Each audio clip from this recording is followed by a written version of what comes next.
Bien, buenas tardes a todos. A nombre de la Asociación Boliviana de Geomecánica, me permito saludarlos y darles la mejor bienvenida a este ciclo de conferencias. Charlemos sobre geomecánica.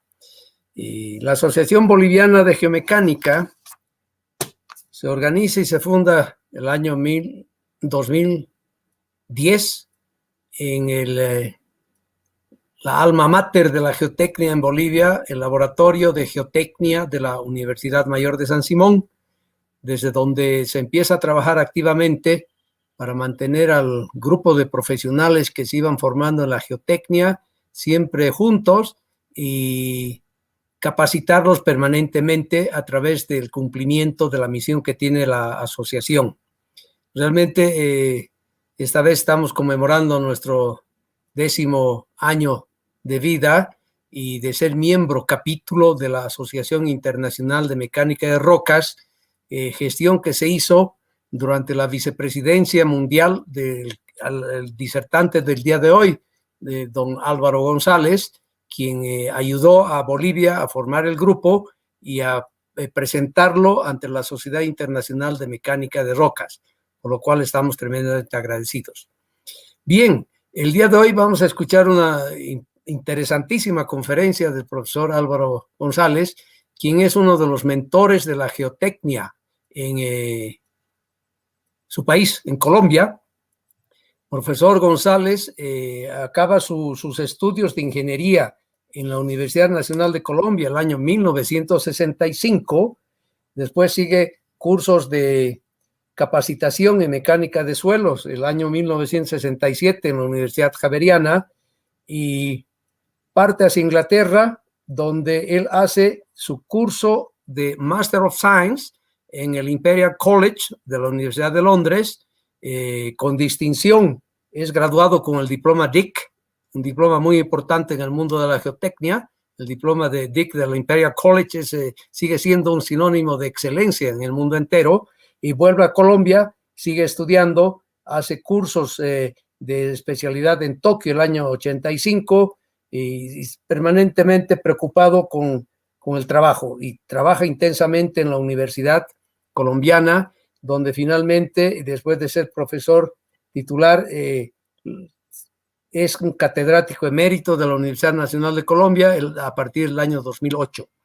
El profesor González ha recibido muchos premios en su país, muchas medallas al mérito, como por ejemplo aquella del año 1993 de la Universidad Nacional de Colombia, del Ministerio de Transportes de Colombia el año 2011, es vicepresidente por Latinoamérica de la Sociedad Internacional de Mecánica de Rocas del 2007 al 2011, siendo nombrado un fellowship de la Sociedad Internacional de Mecánica de Rocas e Ingeniería de Rocas el año 2017.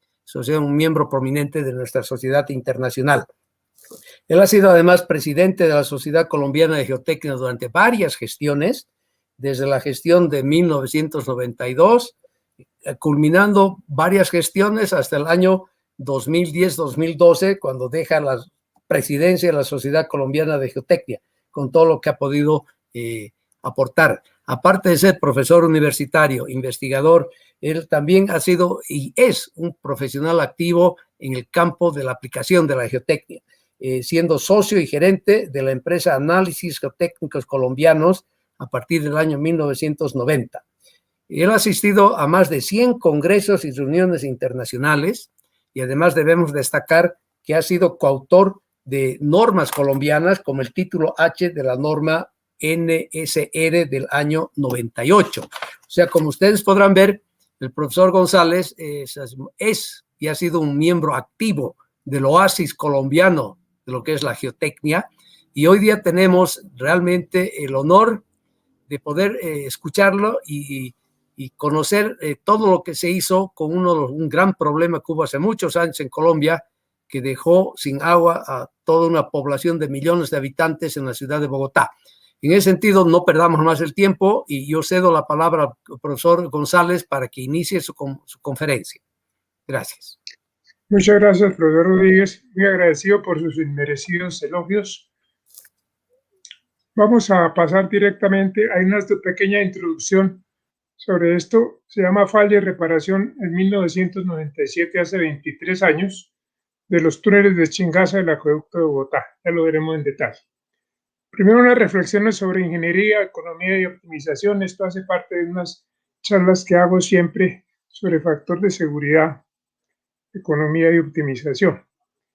La ingeniería puede verse como un compromiso de tres factores: economía, seguridad e información. Información es la que damos nosotros los profesores, lo que está en los libros, lo que está en todas partes. La seguridad se obtiene de muchas formas. Para optimizar las obras y todas las acciones, pero siempre con restricciones, siempre hay restricciones de tiempo y de recursos económicos. La optimización económica es con la esperanza del costo, o sea, considerar el costo como una variable aleatoria con la probabilidad de que ocurra. Los estudios casi siempre ocurren, especificación y control, o sea, interventorías, supervisión casi siempre ocurren, construcción casi siempre ocurren, mantenimiento es muy variable tendiendo a cero en nuestros países, lo cual es mal, pero siempre falta en el análisis económico su costo, que es importante. ¿Qué pasa si las obras fallan? Entonces el costo usual hay que añadirle el costo de la falla, que es pérdidas, reparaciones, interrupciones, lucro cesante y costo social. Y entonces el costo total hay que sumarle eso. Y entonces resulta que esa curvita, que no es mía, es de Torroja, el español, en los años 50, el costo total, el costo esperado siempre crece con la seguridad, pero el costo de falla siempre decrece con seguridad y siempre hay un óptimo. Si cogemos solo la curva verde de la esperanza del costo total, es imposible tener un óptimo. Una señora me dijo: doctor, dígame, hágame el mínimo costo. Y le dije: muy sencillo, señora, no hagamos nada. Entonces todos los códigos tratan de llegar a ese óptimo, pero si no se optimiza hacia el lado derecho, tiene uno despilfarro de recursos, y hacia la izquierda hay inseguridad. Entonces, eso siempre que... Y lo otro es un poco de repaso sobre nuestra tienda de la esquina, que es Colombia, que está aquí. Esto es más que todo para los extranjeros latinoamericanos, nos conocen mejor. Sin embargo, hay unas particularidades que tenemos. Tenemos 3 cordilleras, pocos países tienen eso. A la derecha, la Amazonia y la Orinoquia. La Amazonia al norte, al sur, perdón, la Amazonia aquí, la Orinoquia aquí, los llanos que compartimos con Venezuela. 3 cordilleras, la central, que fue la primera en formarse, que es ígnea, metamórfica y volcánica. Luego la oriental, que es sedimentaria porque aquí hubo un gran mar. Y finalmente, en la última orogenia, la occidental, que es un fondo marino. Entonces son rocas diferentes las 3, aquí ígneas, aquí fondo marino, lavas y otras mezclado con sedimentaria, aquí prácticamente sedimentaria. Bogotá está aquí en las rocas sedimentarias. A la derecha, aquí los llanos orientales, y aquí el escudo de Guayana, parte de la placa suramericana. En tectónica tenemos muchas fallas. Aquí hay una zona de subducción, aquí hay otra gran falla, que nos aparta de la placa suramericana, y aquí hay la playa del Caribe, y esta realmente es una mini placa tectónica. Aquí en Colombia la corteza es un poco más delgada y estamos llenos de fallas, y por consiguiente, y esta mini falla, esta mini placa, un colega la puso la placa de Macondo, en honor a nuestro Nobel de Literatura, Gabriel García Márquez. Estas fallas, pues obviamente llevan a sismos importantes, aunque no tantos como en otras partes del mundo. Y también las montañas nos afectan el clima. Nuestro clima es perfectamente orogénico. Aquí llega el Pacífico, los climas del Pacífico llega desde el occidente, se estrella con las montañas y precipita. La del oriente igual, y al centro hay un clima intermontano. Entonces aquí esto es Esto es flujo básico del este y flujo básico del oeste, y esto es de día y esto es de noche. Entonces aquí están los climas. Entonces aquí está Quibdó en el Pacífico, que es una de las zonas más lluviosas, 8 o 10 metros de agua. Este es un diagrama de Tornhus del que no conozco. Esta línea indica el balance hídrico, lo de encima es excedente de lluvia, lo de abajo es déficit. Entonces Quibdó sobre el agua, en Manizales, que está en la cafetera aquí al centro, es húmedo, pero no tanto. Bogotá es árido, hay un déficit. Y Villavicencio vuelve agua. Aquí hay 4.000 milímetros, aquí hay 1.000, aquí hay 1.500 al año. Entonces ahí está la lluvia anual. Por aquí hay uno de los sitios más lluviosos del mundo. Llueven 14 metros al año. Es el segundo lugar después de Cherrapunji en la India. En este sector de aquí, el Chocó, que no se ve aquí. Y está solo 300 kilómetros de nuestro desierto aquí en La Guajira. Entonces, como ven, el clima es supremamente variado. Y obviamente eso lleva a que hay muchos ríos. Nuestro país es bastante húmedo. Aquí se ven todas las corrientes, aquí están los ríos principales, el Magdalena, que atraviesa todo el este, y el Cauca, que va por aquí. Al sur hay otros, y aquí todos los de la cuenca del Orinoco y los de la cuenca del Amazonas al sur. Entonces, como ven, esto está bastante variado. Pisos térmicos, caliente el rojo, la mayor parte es caliente, frío aquí y tibio el centro. La zona cafetera está aquí en la zona tibia. El clima según Köppen, zonas áridas aquí, zonas áridas, zonas semiáridas y zonas húmedas al centro. Esta zona aquí, la zona azulita es la zona húmeda, pero Bogotá está por aquí en la zona árida.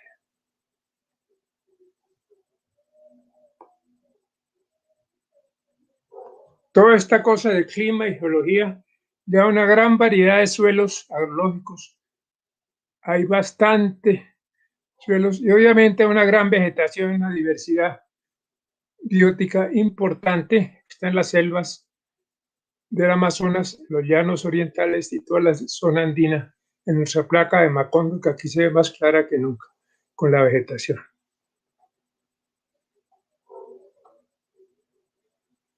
Pero ahora sí entramos en materia. Se construyeron de 1971 a 1983, son 37 kilómetros de túneles para llevar el agua de la cuenca oriental, de la zona de los llanos, no exactamente de los llanos, pero de la parte alta de la cuenca del Orinoco, donde llueve bastante, a Bogotá, donde estés, como vimos, es un clima semiárido. Hubo fallas en el 84, sí, que construyó entre el 83, al año nomás inauguró ya la primera falla, ya la veremos en el 92, y la del 97, que es la que vamos a ver. Entonces, nuestra capital de Bogotá. En Colombia la llaman la nevera por lo fría. Tiene algo más actualmente de 8 millones de habitantes. Es una gran meseta que está en los cerros orientales. Estos son los cerros orientales, aquí está el norte. Cerros orientales y la ciudad grande. Está a 2.600 metros sobre el nivel del mar, en una meseta de 500 kilómetros cuadrados de área, 14 a 20 grados centígrados y lluvia de 1.000 milímetros por año, como ya hemos visto. Esta gran planicie, lo que llama el altiplano cundiboyacense, Bogotá, que es aquí, fue un gran lago. Tenemos el espesor más grande de materiales cuaternarios, tal vez del planeta, del orden de 500 metros. Ese es otro tema interesante, geotécnico, que podemos ver después en otra cosa. Las fuentes de agua para Bogotá. La primera fue esta de la derecha, en la zona oriental. El norte, fíjese que va hacia allá. Esta es la regadera. En los años 30 se hizo la presa de la regadera con patas de cabra física, o sea, compacta con cabras, realmente. En los años 30 se hizo esa presa Después se añadió otra aquí encima, diseñada por Casa Grande, y esta sirvió durante mucho tiempo a la ciudad. Después la ciudad se expandió, entonces se apeló al río Bogotá, que es el que corre aquí, que está de izquierda a derecha, con 3 embalses, el Cisga, Tominé y Neusa. Curiosamente, estos embalses Cisga, Tominé y Neusa no fueron hechos por el acueducto, sino por la empresa de energía, porque tener un caudal del orden de 10, 12, de 30 metros cúbicos por segundo del río Bogotá, con una caída de 2.000 metros, la producción de energía es muy interesante. Ya cuando se agotó esta fuente, que todavía está funcionando, pero ya no pudo más, Tivitoc se llama la planta que está por aquí, en el río Bogotá, para traer agua a Bogotá. Abastece actualmente el 25% y la regadera el 5%. Entonces apeló a Chingaza, que es una gran presa, que es la presa de Chuaquí, y otra presa aquí chiquita. Esto está en la cuenca de los Llanos Orientales, como les decía. Y aquí ya veremos, hay un gran túnel de 30 kilómetros de una conducción de 40 kilómetros que lleva aquí a un embalse grande, que es el embalse de San Rafael, que es como el tanque de agua de la casa, pero es el tanque de agua de Bogotá. Ese embalse fue el que nos permitió sobrevivir en el 97. Aquí está otra vista de esto. Aquí está el embalse de Chuza, aquí están los túneles. Aquí está toda la conducción hasta el embalse de San Rafael, la planta de tratamiento. Hay otros túneles para llevar el agua después de la planta de tratamiento de la ciudad, y otro para llevarlo al norte por unos túneles y al sur por otro túnel grande de 10 kilómetros. También, que fue tal vez el primer túnel con máquina que se hizo, con tuneladora, que se hizo en Colombia. Son 57 kilómetros de túneles, 37 aguas arriba de la planta de tratamiento y el embalse de emergencia de San Rafael. Aquí están las componentes principales: la presa de Gorilla 127 y embalse Chuza de 250 millones de metros cúbicos. Un hectómetro cúbico es 1 millón de metros cúbicos. 250 millones de metros cúbicos. Chuza Ventana, esos dos azules son los dos del problema. El túnel Chuza Ventana de 18,3 kilómetros de 3,2 metros a presión. El Ventana Cimaya de 3,70 metros de diámetro, 10 kilómetros a flujo libre. Una conexión en tubería y canal de 300 metros. Un túnel de Faro de 900 metros. Túnel de Siberia de 3 kilómetros. Túnel de Cimaya de 4,50. Tubería Cimaya y Sifón Teusacá, que es tubería de acero a presión, que son 5 kilómetros más o menos. Y el embalse de San Rafael, con una presa de 60 metros y un volumen de 75 millones de metros cúbicos. Bien, la planta Viernes, mira el túnel de Usaquén, de 2,22 kilómetros, 2,90 metros de diámetro a baja presión. El túnel de Santa Bárbara, pequeño, de 0,27 kilómetros, también a baja presión. La tubería de Usaquén, acero a presión, de 2,8 kilómetros. De ahí se hace una pequeña central hidroeléctrica. Viene un tanque de Usaquén para el norte. En el túnel Los Rosales hacia el sur, de 10 kilómetros, 9-10 kilómetros, que les decía fue hecho con tunelador en gran parte, de 3,80 flujo libre. Luego el tanque del Parque Nacional, que queda más o menos en el centro de la ciudad, para distribuir al sur y al centro. Es ese gran sistema de acueducto de Bogotá. Funcionan igualmente el Tivitoc del río Bogotá y Chingaza, y la regadera funcionan todos tres al tiempo. Conducción de Chingaza a la construcción, como les decía, el 71 al 83, 43-34 kilómetros, túneles a presión 27 kilómetros, flujo libre 14-11 y canales 270 metros y tuberías 8-17 kilómetros. Otra es la falla desde 84, 92 y 97. ¿Cómo es el Chingaza?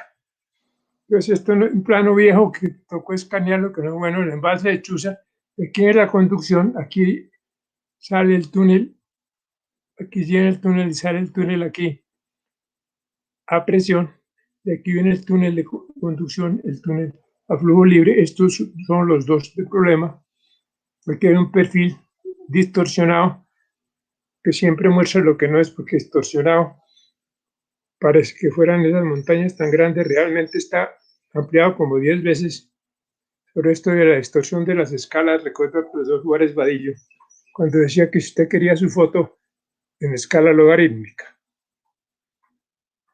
Y la geología del sistema Chingaza, como vemos, está en la cordillera oriental, que vimos que era de rocas sedimentarias. Básicamente son rocas sedimentarias cretáceas, blandas a medias, lutitas, limolitas, areniscas, algunas calizas y algún carbón también se apareció en el túnel a presión, precisamente, que fue parte del problema. Las secciones del túnel de Chingaza, un túnel a presión con revestimiento convencional, en sección circular de 2,65, que es la sección 1, la sección 2 en herradura de 3,20 con concreto convencional delgado de 25 centímetros, la sección 3 con concreto lanzado de 15 centímetros con solera curva, y la misma pero con solera plana, la sección 3A, digamos. Esas son las tres secciones. Entonces, la sección 3 es la que tiene la mayor parte, el 60%, y la sección 60, 76%. Esto tiene, y el 26% solamente está con concreto convencional. Ustedes dirán, pues esto es un acueducto. ¿Y cómo, por qué hicieron eso? Entonces viene lo que hemos llamado el esnovismo técnico. Esta conferencia que les estoy dictando hace parte de 3 conferencias que hago yo que se llaman Falla de Obras en Colombia y el esnovismo técnico. Son este túnel de Chingaza, el relleno sanitario de Doña Juana y las losas de los buses de Transmilenio con relleno fluido. Entonces, el problema. Entonces, casi el 60% del túnel a presión del sistema Chingaza está solo con revestimiento de concreto lanzado, cuando lo usual era hacerlo con concreto medicinal. ¿Por qué? A mediados de las décadas de los 80, en una central hidroeléctrica en Noruega, los colegas atenistas decidieron ensayar experimentalmente un túnel corto de baja presión sin revestimiento convencional, o sea, en la pura roca. Entonces, el diseñador e interventor en Chingaza decidieron que esa era la última tecnología y la más barata. Además, avalada por un consultor extranjero, cuyo nombre no les digo, porque ya en paz descanse y nosotros también. Pero entonces, esa metida de pata fue internacional.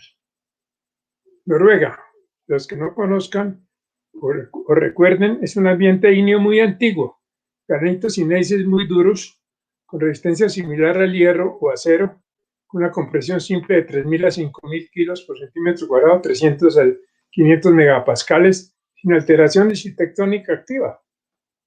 Noruega hizo parte de la BP cuando fueron a trabajar petróleo al Mar del Norte, y el Banco Mundial le exigió un estudio sísmico para poder hacerle préstamo. Y los noruegos tuvieron que pedirle prestado datos a los vecinos que allá nunca ha temblado. Entonces, mientras que en Chingaza, el ambiente sedimentario cretáceo marino, lutitas, arcillolitas, limolitas y areniscas blandas a medias, con resistencia similar entre todas ellas y baja, de 150 a 60 kilos por centímetro cuadrado, 15 a 60 megapascales, alteradas y con tectónica reciente. Aquí ya vimos el mapa de fallas. ¿Cómo pueden ser comparables o equivalentes a las anteriores condiciones? Indudablemente que no. Sin embargo, tan solo se revistieron en concreto con 15 kilómetros de los 40 kilómetros de Chuza Viernes. Y entonces, en agosto del 83, el gobierno nacional afrontaba elecciones generales, presidenciales y el Congreso, y se puso y ordenó que se pusiera en funcionamiento el sistema, aunque los mismos diseñadores y constructores dijeron que todavía no estaba lista. Entonces, a los 20 días de iniciar la operación, comenzó a salir agua turbia, y en agosto del 83 comenzó. En enero del 84 el túnel a presión, la ventana se obstruyó totalmente, o sea, 5 meses después, y hubo racionamiento hasta mediados del 85, o sea, casi 2 años, año y medio. Luego de reparaciones se reinició el servicio. Esto es lo que pasó. Grandes caídos durante todos los túneles. Hay una chimenea allá a la entrada, pozo de compuertas del túnel del Chuza, ese pozo, el diamante, no estaba en los diseños originales. Tocó hacerlo para ventilar el túnel, porque encontraron carbón y gas metano y hubo muertos en una explosión.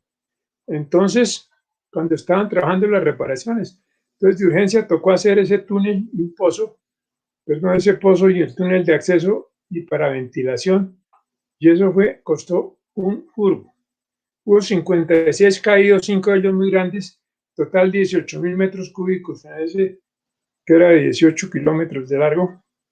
El costo de la reparación fue de 17 millones, pero el lucro de Sante fue más, 50% más de 24 millones. Vea lo que nos costó usar la última tecnología. Luego de eso, entonces ya en concreto convencional, ya en la sección 1, 2 y 2A, ya pasó solamente el 47,7% quedó en concreto lanzado y el otro quedó en concreto convencional.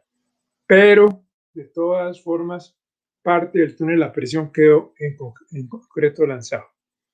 No es por hablar mal de concreto lanzado, pero cada sistema de revestimiento tiene su aplicabilidad y concreto lanzado para túneles a presión, desafortunadamente, no es muy aconsejable. Inspecciones y reparaciones se hicieron en el 89, el 90, 91, 93 y 95. Y una pequeña falla en el 92 de 9 metros en el túnel del Faro solamente implicó una suspensión del servicio por una semana. En el 97 hubo 2 fallas. La primera en el tramo ventana sin malla flujo libre, que fueron 70 metros en enero del 97. La segunda en el tramo Chuza ventana a presión, en el K11-892 a 911, 20 metros nomás, en abril, al poner en servicio el sistema luego de la primera falla. Recuerde que un túnel es un sistema en cadena. Una cadena es tan resistente como su peor eslabón. Entonces, aquí falla solamente 1 metro, 10 metros de túnel y se interrumpe todo el sistema. Entonces, hay que tener mucho cuidado con estos sistemas en cadena. Las obras lineales tienen ese problema y eso lo sabemos los ingenieros de hace rato. El servicio se reanudó en noviembre y entonces Bogotá estuvo casi un año sin Chingaza, gracias al repase de San Rafael, unos pozos que había al acueducto de Tibitoc y al ahorro de agua, que ya lo veremos. Que un esquema rápido del túnel Santa Bárbara. Aquí va para el otro lado, aquí es el túnel de Chuza. Aquí está ventana, este es el túnel a presión. Hay una ventana aquí, luego sale el otro en curva. De aquí sale la tubería sin malla. O sea, fueron en estos 2 túneles, en los túneles de la esquina donde fue el problema. He debido marcarlo en rojo, pero ya. Y aquí está, ahora sí pintado de izquierda a derecha de flujo al revés. Y unos pozos que se construyeron para captar aguas del páramo de Chingaza. El Chingaza es un páramo y como sabemos los páramos son reservorios de agua, entonces ahí se recogen aguas de las quebraditas que pasaban por ahí cerquita y hay 4 pozos que ayudaron muchísimo al problema. Y aquí está parte del problema. Y aquí está la llegada a la planta de tratamiento. Aquí hay ventana porque precisamente hay una ventana en túnel para acceder aquí. Aquí se pone, aquí hay una válvula Howell Boomer para el control del caudal. Entonces vamos a los mecanismos posibles de falla. Esta figura es del profesor Hook, famosa, en la cual está la diferencia en términos de tamaños de la roca intacta a la roca totalmente fracturada. Y ahí va concomitantemente la aplicabilidad del criterio de Brown, que para la roca intacta y la roca muy fallada es aplicable, para estas no tanto, porque está dominada por las discontinuidades. Entonces, el túnel en lotitas de areniscas, análisis de esfuerzos y deformaciones con el Phase 2 de la época. Los manuales que ahora son de Rock Science, en la época ni siquiera existía Rock Science. El profesor Hook nos facilitó estos programas. Entonces, cálculo de esfuerzos y deformaciones Se ve que hay esfuerzos grandes en el macizo y deformaciones grandes también, obviamente porque la roca era débil. Y los mecanismos de falla por las discontinuidades. Entonces, fallas planares, que es lo usual. Esto también es tomado del profesor Hooke en su curso famoso de mecánica de rocas. Igualmente, falla en cuña simétrica, falla en cuña simétrica.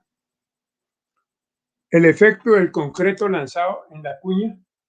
Esto es del colega colombiano Gabriel Fernández, conocido por muchos de ustedes, en la cual está el efecto del concreto lanzado en agrandar un poco la cuña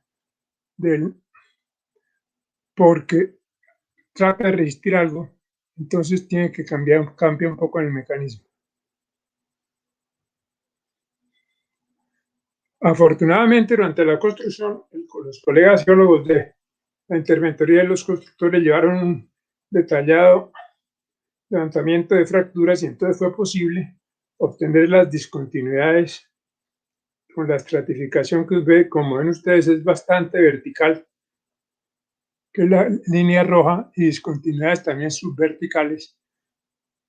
Y entonces eso lleva a cuñas no muy largas en extensión, pero sí muy altas. Con el programa Woodwedge de la época también del profesor Hooke, entonces se analizaron las cuñas.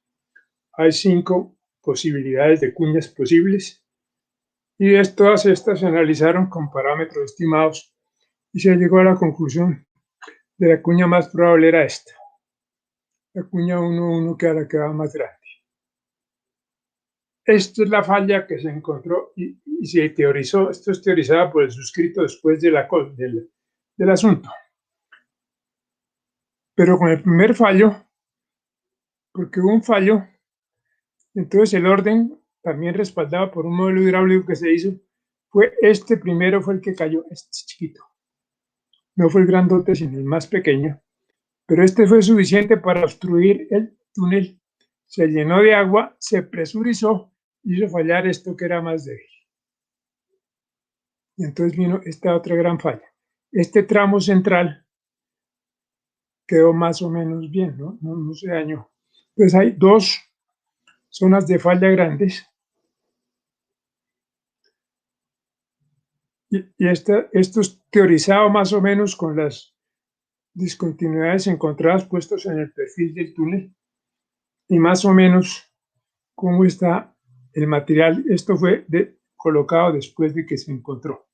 Entonces hay unas cavernas aquí pequeñas y el agua cuando pasaba y pasaba aquí pasó al comienzo, pero después ya no. Después se siguió cayendo, entonces la cosa se complicó bastante. Entonces, opciones de soporte. El diseñador propuso sacar todo el material caído y reforzar la caverna resultante y revestir otra vez con concreto lanzado. El diseñador era el hincha de concreto lanzado, que fue el que puso el concreto lanzado en el túnel, y concreto lanzado y pernos en todas las cavernas. Entonces, eso resulta cuando los deslizamientos y las fallas tienden a autoestabilizarse. Si usted la toca con un deslizamiento en carretera, si uno pudiera dejarlo ahí se queda y no se mueve gran cosa más. Aquí lo mismo, si usted quita eso, seguramente agranda la falla y la falla se propaga casi hasta la superficie. Entonces es mejor no torear, como decimos aquí, no tocar ese material fallado. Entonces, lo que propuso AGC, la firma mía, fue atravesar el caído con soporte y con varillas de arcos. Atravesar el material caído con un túnel sostenido con varilla for piling y con arcos de acero. Esto, la idea no fue obviamente totalmente mía, sino de un colega, ingeniero de minas, que está aquí, que es supremamente y quien hizo todo el cálculo del asunto. Esto fue el comienzo, cuando se comenzó a ingresar al túnel y a sacar material.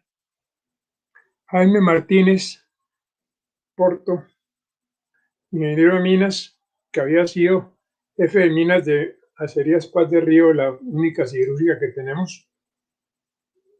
Y aquí está en el sitio del caído, que ustedes ven los tamaños de los bloques y el tamaño y el agujero cuando estaba comenzando a excavar. Este es el cálculo de Jaime. Jaime es un hincha de Mort, y más que de Mort, de Coulomb. Él trabaja todo con CFI lineal. Tiene un libro interesante que el que quiera puede bajarlo de la página de la Sociedad Colombiana de Técnica, donde calcula estructuras todo con CFI, todo, absolutamente todo. Es muy interesante.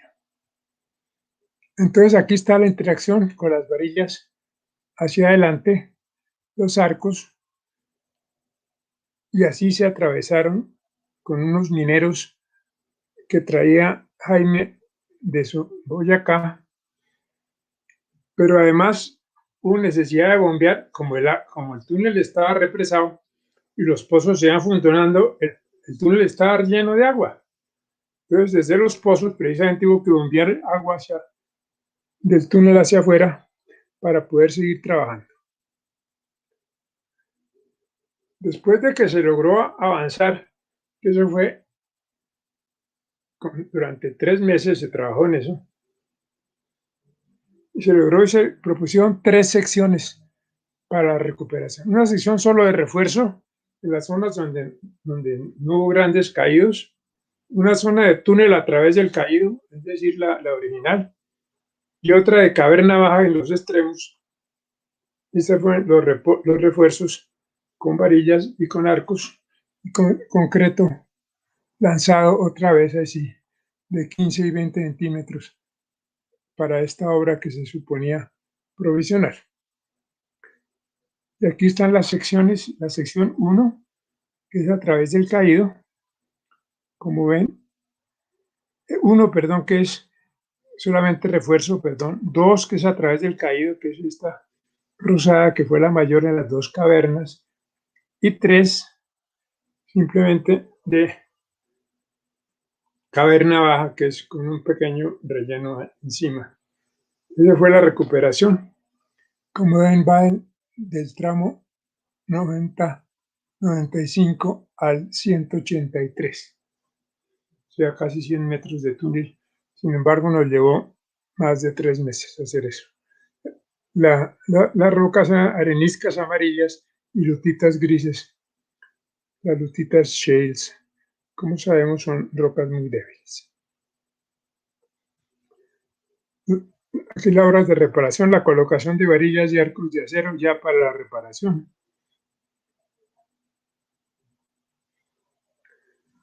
Y ya salimos en abril, estábamos en la planta de tratamiento, en un asado que ofreció el gerente del acueducto a todo el equipo que habíamos trabajado en el túnel, y estábamos en la mitad del almuerzo cuando el gerente nos llamó a los técnicos aparte y nos dijo: me acaban de informar que abrieron el túnel a presión y que el agua ya está turbia otra vez. Entonces vuelva y cierre la válvula Howell-Bunger y vuelva a ver qué pasó. Entonces les tocaba inspeccionar el túnel a presión. Aguas arriba del túnel dañado. Ahí había un gran problema. Ese túnel tenía todavía metano. Y había que no se podía avanzar muy rápido, que fue parte del problema. Entonces se fue entrando con ventilación y excavación. Ahí se ve, como ve, está bastante borrosa porque eso no se veía casi. Uno tenía que dejar todas las cosas metálicas afuera, porque cualquier chispa y el metano podía causar una tragedia. Entonces las entradas eran muy difíciles. Este es el flujo de y hacia el túnel de otra vez de mi colega Gabriel Fernández, un artículo muy interesante que está en la SCE antiguo. que es el flujo hacia el túnel y desde el túnel hacia afuera, flujo de agua, como el revestimiento permeable y la pérdida hidráulica a través del revestimiento permeable, semipermeable, impermeable, como es la erosión que se puede presentar cuando el flujo es hacia el túnel, cuando hay un vaciado rápido del túnel, ocurre como en una presa, la presión de poros todavía está en el macizo, pero abajo no, entonces hay fallas y hay erosión interna.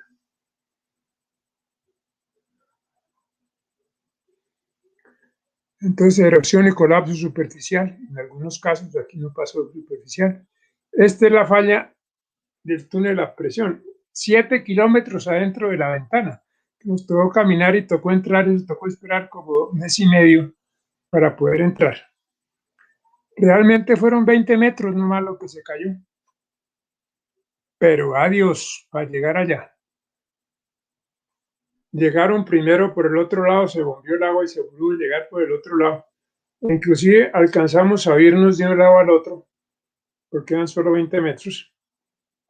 En alguna de esas entradas fue el alcalde, que en esa época era Bromberg, un alcalde que era bajito, y con Alejandro y nos pusimos en un kayak, en una canoa a entrar. Y el suscrito, que no es muy ducho en navegación, se paró en un lado y volteé la canoa y todos tres fuimos a dar al agua. Resfriado que no era COVID en ese momento. Este es el tamaño estimado, 20 metros más o menos. Lo mismo, simplemente se hizo exactamente igual, así fueran 20 metros. Atravesar con varillas, con embarillado y arcos. Estas fotos solamente se pudieron tomar de que se atravesó el bendito después de que ya el gas se había ventilado. Una vez se atravesó el caído, se revistieron casi 200 metros, 198 metros con concreto convencional con el caído en el centro. La mayor dificultad fue llevar el concreto, la formaleta y todo para poder trabajar adentro por la distancia, que eran 7 kilómetros, que hicieron muy dificultosa toda la operación. Y entonces, su conclusión. La línea roja implica los eventos acumulados en los túneles de Chingaza desde el 85 hasta el 97. Ahí están las curvitas aquí. Y la predicción con unas curvas exponenciales conservadoras que me inventé, interrupciones, obstrucciones y caídos. Entonces, más o menos, se preveía que esto era el 97, más o menos al 2015, o sea, a los 20 años, iba a haber 45 caídos. Entonces, eso era en 20 kilómetros, con una unidad de falla en promedio de 21 metros, y que faltaban 22 kilómetros por revestir. Se estimó la confiabilidad en 37%, que era supremamente baja. Entonces, las conclusiones de todo esto. Las conclusiones son acordadas por un panel de expertos de 12 profesionales, incluyendo los diseñadores y los asesores extranjeros, el 22 de octubre del 97, o sea, antes de dar el servicio, cuando estaban revistiendo el último pedazo. Uno siempre, no es lógico usar textos en las presentaciones, pero aquí no hay forma de decir que no, porque no hay otra forma. Lo leo rápidamente. Es prácticamente imposible predecir dónde y cuándo va a ocurrir el colapso de los túneles. No se conoce un método de instrumentación que permita anticipar la ocurrencia de un derrumbe en ese momento, en el 97. Puede que ahora ya esté un poquito más avanzado eso. Con las labores de inspección, mantenimiento y reparación periódica es posible reducir la posibilidad de fallas, pero no las elimina. Si se requiere reducir el mínimo la posibilidad de falla de los túneles, es necesario revestirlos todos en concreto convencional. La empresa, que es la de acueducto, debe tener como meta revestir en concreto convencional la totalidad de los túneles del sistema Chingaza, hacia 22 kilómetros. Si quiere minimizar la posibilidad de fallas de estos túneles, estos revestimientos se pueden realizar por etapas. Contratar a un experto en túneles para optimizar espesores, procedimientos y consecuencias constructivas.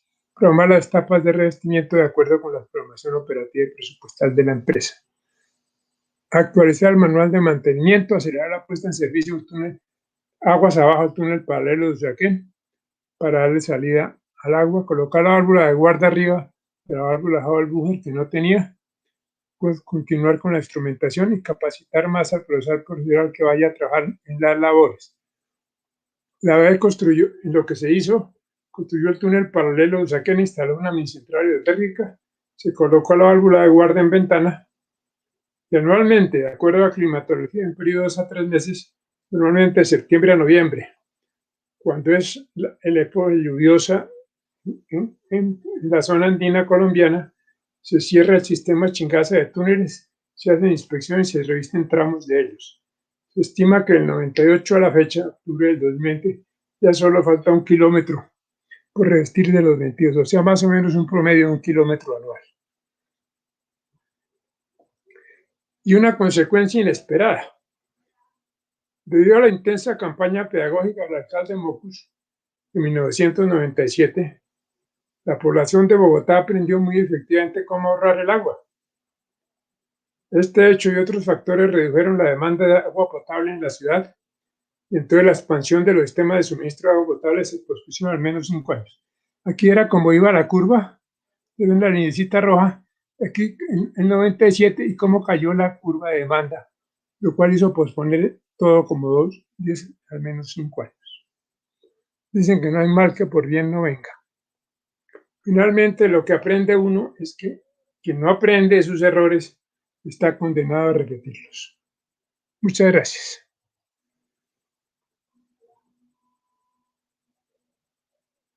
¿Listos mis doctores?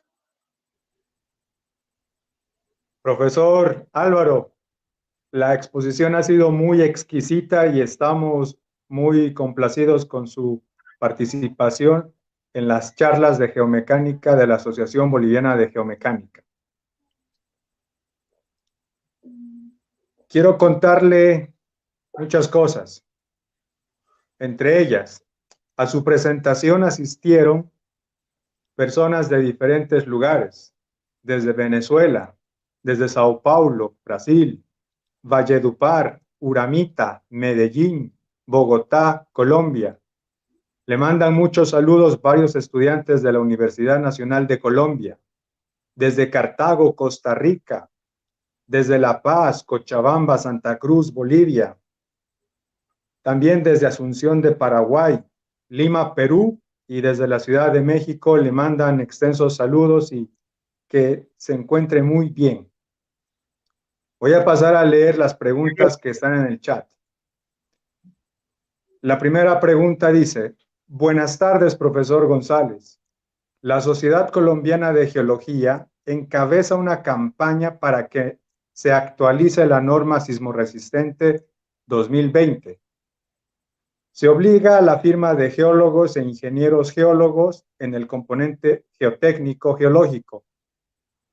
¿Qué opina de la propuesta?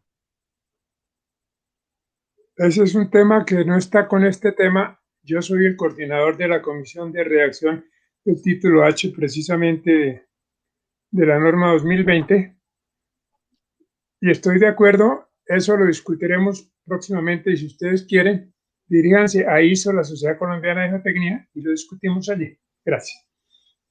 Muchas gracias, profe. Esa inquietud estaba escrita muchas veces en el chat. La siguiente inquietud. Profesor, usted sabe que la tecnología ha avanzado en este siglo. ¿Cuál es su opinión con la inclusión de la inteligencia artificial en la geotecnia? La inteligencia artificial es tratar de, por métodos algorítmicos, tratar de crear sistemas que aprendan ellos mismos. Sin embargo, hay que tener mucho cuidado con eso. Desafortunadamente, la geotecnia es una profesión que tiene que embarrarse, entre comillas, toca ir al terreno.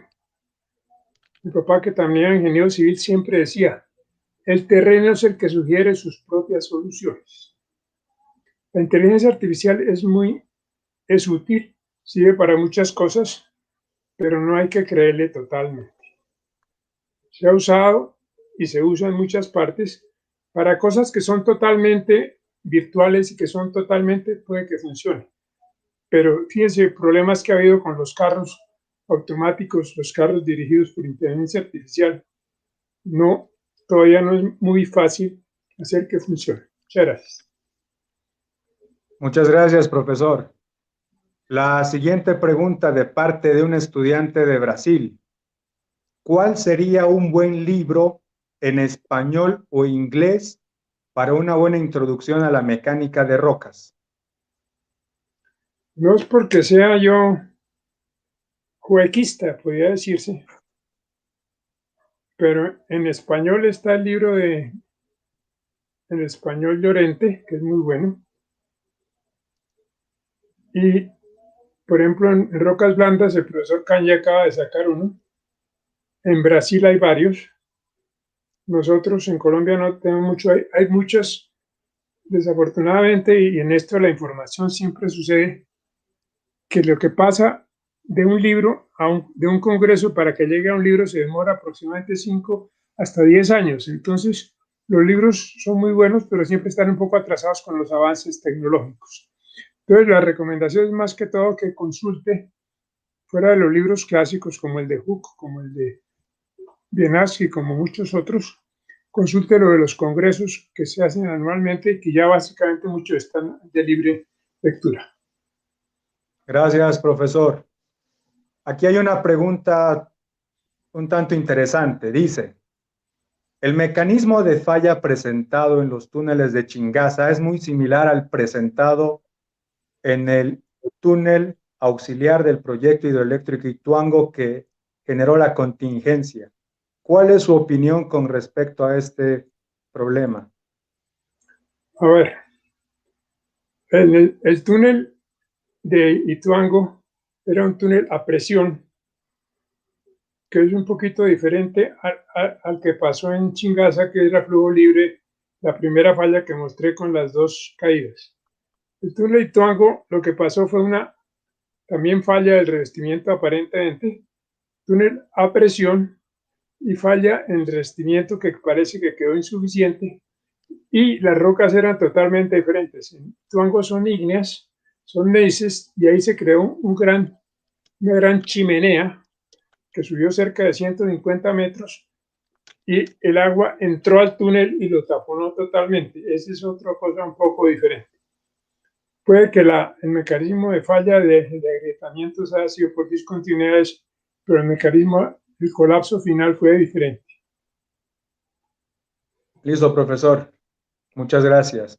La siguiente pregunta que tienen nuestros visitantes es, ¿qué recomendaciones dejaría a los nuevos profesionales en mecánica de rocas con relación a los escasos y limitados ensayos en esa área? Bueno, el profesor Hooke, vuelvo a ser Hooke, ha sido muy práctico en hacer las cosas. Con un buen ojo, por ejemplo, usted puede clasificar su macizo, puede hallar el parámetro GSI con tomarle una foto a la roca, no más.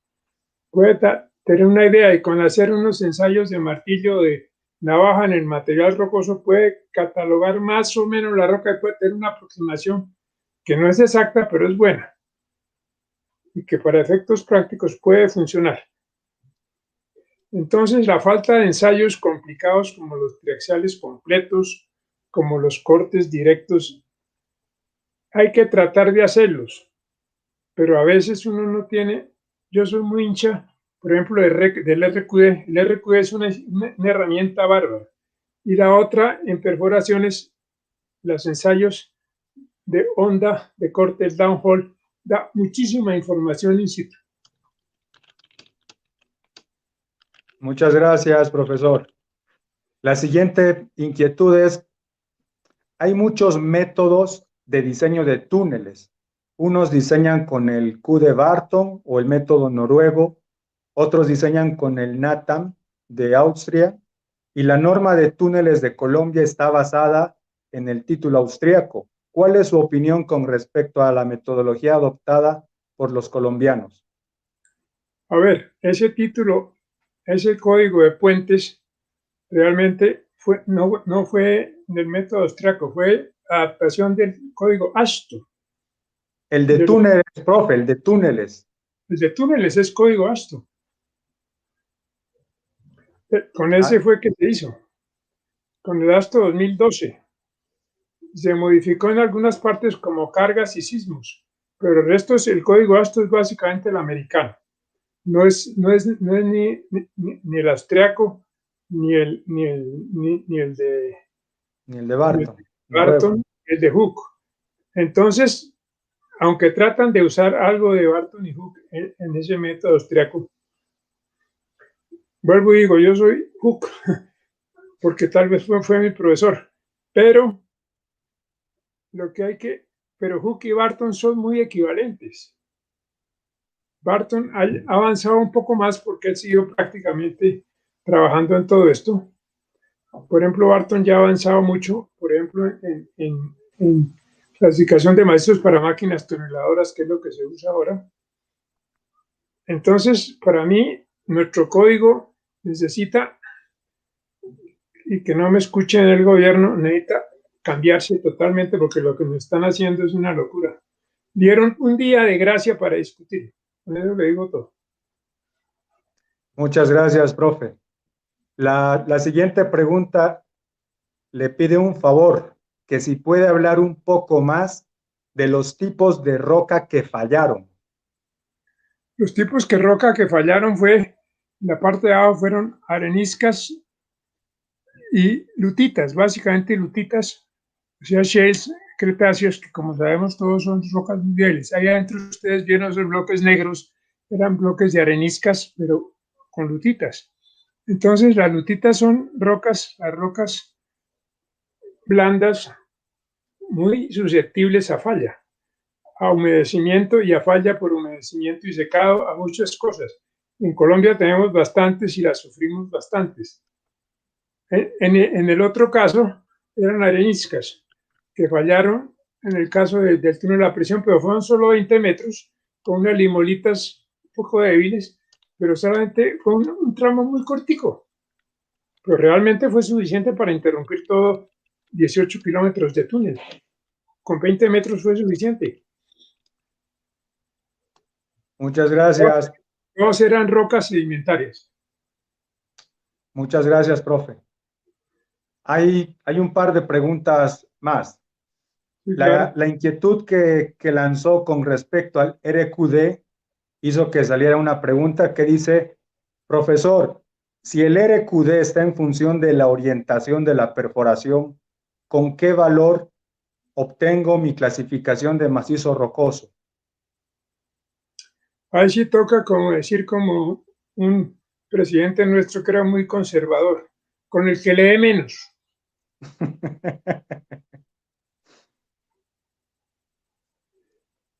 Muchas gracias, profe. La siguiente pregunta.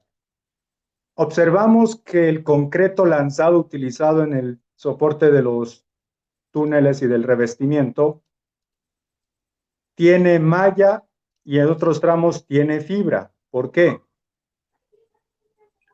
A ver, en rigor, eso es básicamente el concreto. El concreto es un material, que es otra conferencia que hay, que es un material cerámico, como el suelo, que tiene mucha resistencia a la compresión, pero muy baja resistencia a la tracción. Hay que reforzar el concreto. La malla era la que se ponía en principio pero era un complique para ponerle que quedara bien. La fibra tiene la ventaja de que se incorpora muy fácilmente y funciona casi igual. La fibra, sobre todo si es metálica, ayuda a resistir la tracción del concreto.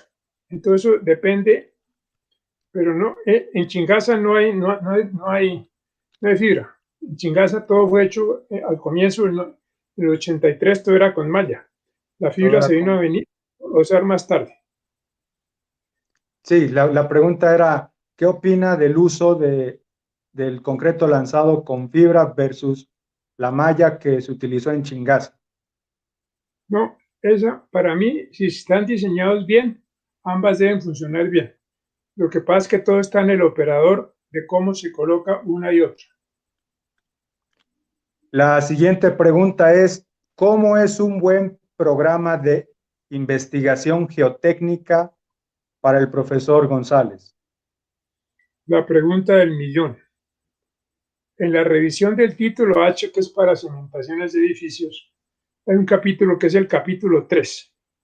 Llevamos desde diciembre del año pasado trabajando en ese título H, o sea, llevamos casi un año. Y de ese año la discusión sobre la exploración se ha llevado casi el 40% del tiempo. Porque los ensayos en rocas es muy difícil porque necesita uno averiguarse el comportamiento del macizo, no del elemento. Y lo que uno puede recuperar es muestras del elemento. La extrapolación ya es con métodos, como le recuerdo otra vez, con la clasificación de macizos para evaluar la resistencia del macizo. Cuando es anisotrópico se complica más la vida. Entonces, realmente, para mí, hay que conocer al enfermo. Entonces, primero hay que caracterizar muy bien sobre todo saber qué es la roca que hay. Hay muchas sorpresas en la vida. Por ejemplo, una central hidroeléctrica en el Pacífico, que yo les decía que es unas lavas marinas, derrames de lavas y rocas sedimentarias. Entonces, allá hay una central hidroeléctrica, hicieron perforaciones, llegaron solamente hasta 150 metros, encontraron una roca muy buena y proyectaron la central a 120 o a 130. Cuando fueron a hacerla, resulta que debajo había una roca, arriba era una lava de esas y debajo había una roca sedimentaria muy blanda. Entonces hay que tener mucho cuidado con esas cosas. Hay que conocer muy bien la geología para responder a nuestros colegas geólogos. Hay que hacer una exploración muy cierta y hay que conocer bien sobre todo con qué está tratando. Después caracterizar el material rocoso con los ensayos que tenemos y con ensayos geofísicos o la RQE o las clasificaciones, tratar de estimar el comportamiento de la masa rocosa, que es la que interesa en muchos casos. Muchas gracias, profesor. La siguiente pregunta dice, ¿hay una tendencia fuerte a los diseños geotécnicos con la metodología LRFD desplazando a los métodos de estado límite? ¿Cuál es su opinión? El Load Rod Factor Design, que es el LRFD, trata de optimizar lo que yo puse ahí de optimización, aumentando la resistencia de las cosas y reduciendo las cargas, para tratar que se encuentren y que el factor de seguridad teórico de uno y otro se acerque a uno. Sin embargo, para mi gusto, oscurecen todo el panorama porque uno no sabe en dónde está parado. Resulta que hay una opinión de un profesor que esto es como una moneda, que usted le da tantas vueltas y tantas vueltas, da tantas vueltas que después la moneda se desgasta por lado y lado y usted ya no sabe qué moneda es ni qué valor tiene. Entonces, yo tengo un artículo sobre eso para cimientos, que al que quiero se lo envío, en el cual comparo 20 métodos del RFD con el método tradicional, y las discrepancias pueden ser hasta de 4 y 5 veces. Entonces hay que tener mucho cuidado con eso. Cada sistema del RFD está adaptado para un medio económico y técnico. Los gringos tienen su método, los franceses tienen otro, los otros tienen otro. El Eurocode se demoró 20 años en llegar a un acuerdo y nunca llegaron. Hay 5 métodos distintos para diseñar las cosas, porque es difícil poner de acuerdo a un griego con un noruego. Entonces no es fácil. Sí, señor. Profe, ¿cómo se siente? Hay como unas 4 preguntas más. ¿Seguimos? Sí, sigamos. Listo, profe. Muchas gracias. De acuerdo a su experiencia adquirida en el proyecto que nos expuso, ¿cómo nos recomendaría cuantificar la confiabilidad de la caracterización geotécnica levantada para un determinado proyecto? Desafortunadamente, por más confiabilidad, en túneles es muy difícil saberlo hasta que uno llega al sitio y hace la excavación. Por eso dicen que el túnel nunca está diseñado sino hasta que se acaba. Entonces no es nada fácil saber cuál es cuál. No es nada fácil. La exploración se no puede hacer lo mejor posible. De esto hay muchos escritos y precisamente por eso está el método austriaco, que es ir diseñando a medida que se avanza con instrumentación y con cosas. Sin embargo, hay que tener cuidado también con eso, porque uno puede llegar a subdiseños o a sobrediseños si no interpreta bien lo que va a encontrar. Muchas gracias, profesor. La siguiente pregunta viene desde Paraguay.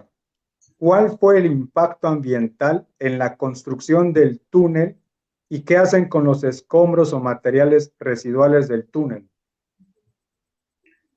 Obviamente, 40 kilómetros de túnel producen muchos materiales. Ellos se llevaron a zonas de dispensación, a zonas de botadero que llamamos entre comillas, que en realidad en ese momento, en el 80, no había mucho manejo ambiental de eso.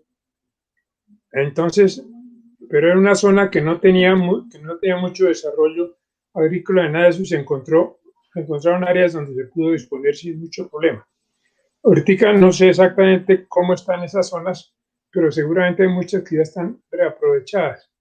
Sin embargo, en eso hay que tener mucho cuidado porque muchas veces uno encuentra terrenos que fueron desechos y trata de construir cosas encima y tiene problemas. De paso, como curiosidad,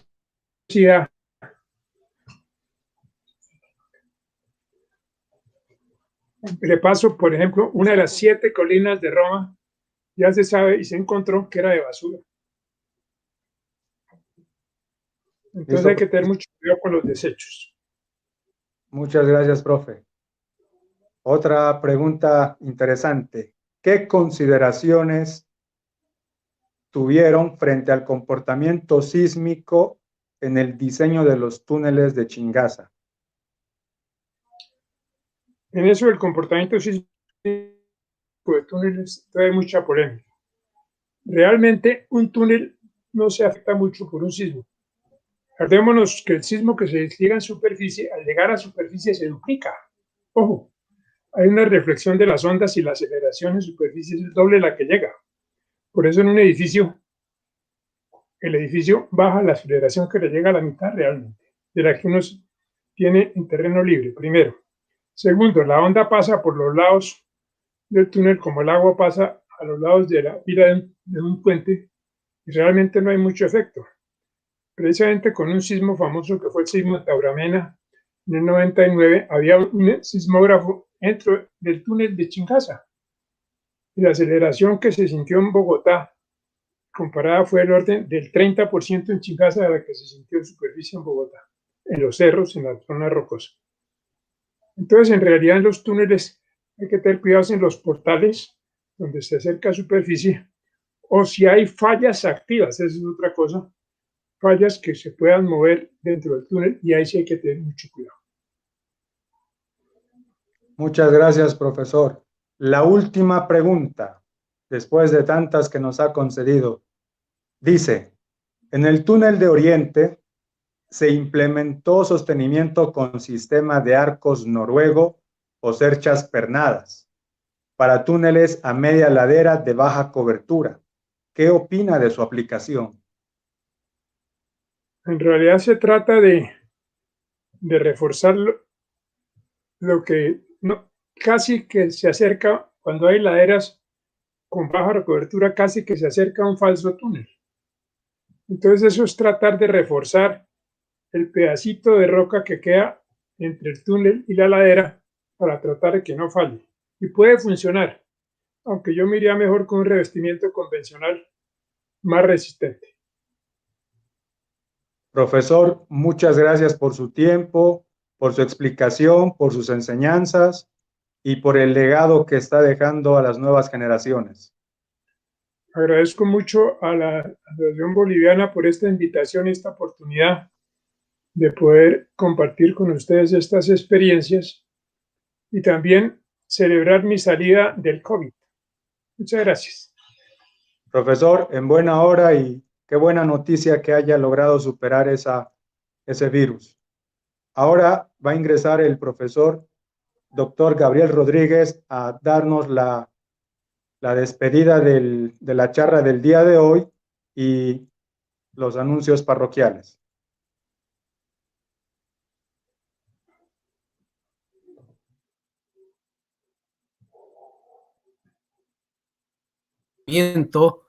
Al profesor González por haber aceptado la invitación, por haber transmitido experiencias que no se deben olvidar nunca, que siempre tienen que estar presentes en las nuevas generaciones. Muchísimas gracias, profesor González, por todo lo que nos ha podido transmitir esta noche. Ha sido realmente un honor para nosotros poder tenerlo en este ciclo de conferencias y esperemos que no sea la última. Bien, además desear agradecer de verdad a todos los colegas desde diferentes coordenadas geográficas que han podido estar con nosotros esta noche. Hemos visto que vamos de norte a sur, de este a oeste. Con la difusión de estas charlas, vemos que hay necesidad, que hay interés de poder escuchar, de poder recibir este tipo de información que no se la plasman normalmente en libros o en publicaciones, sino tenemos que estar con los actores directos para poder tenerlas. En ese sentido, un agradecimiento grande y profundo al profesor González. Y todavía no hemos acabado, esta semana concluimos con este ciclo de conferencias y deseo invitarlos para el día de mañana. Vamos a tener una charla de verdad interesante también, muy relacionada con la práctica, que se refiere al diseño y construcción de carreteras en montañas, en zonas de alta pluviosidad, y algunas innovaciones que se han hecho en la construcción de esto en los Andes centrales de Bolivia, la cordillera oriental de Bolivia, que es muy parecida a la cordillera oriental de Colombia, cabalmente, con muchas rocas blandas, etcétera, etcétera, todas sedimentarias. Además, el día jueves vamos a compartir experiencias tecnológicas con un especialista en hormigón proyectado o hormigón lanzado por vía húmeda. El profesor Araujo del Brasil nos va a dar una conferencia y finalmente el día viernes cerramos esto nuevamente con broche de oro, como hemos empezado la semana con una disertación de un maestro de maestros, como es el doctor González. Vamos a cerrar el ciclo de conferencias con el profesor Milton Kanji, quien nos va a hablar sobre propiedades de las rocas blandas cabalmente. Es muy importante, ya fue mencionado hace un momento por el profesor González, que este año el profesor Kanji ha sido el editor, coautor de varios capítulos de un manual muy interesante sobre rocas blandas. Entonces, quiero invitarlos cordialmente para los próximos días, que participen con nosotros, que sigamos con este afán de divulgar y de proporcionar a la gente joven, sobre todo, experiencias que les va a servir en el ejercicio de la profesión y va a servir para que sean cada vez instrumentos positivos y del desarrollo de nuestros países. Muchísimas gracias a todos, profesor González, una vez más, que esté muy bien. Nos ha alegrado de verdad saber que salió usted del corona. No deseamos caer todavía en el coronavirus, pero usted lo superó exitosamente. Felicidades. Pero muy bien. Y hasta cualquier otro momento. Muchísimas gracias a todos y que estén todos muy bien. Buenas noches.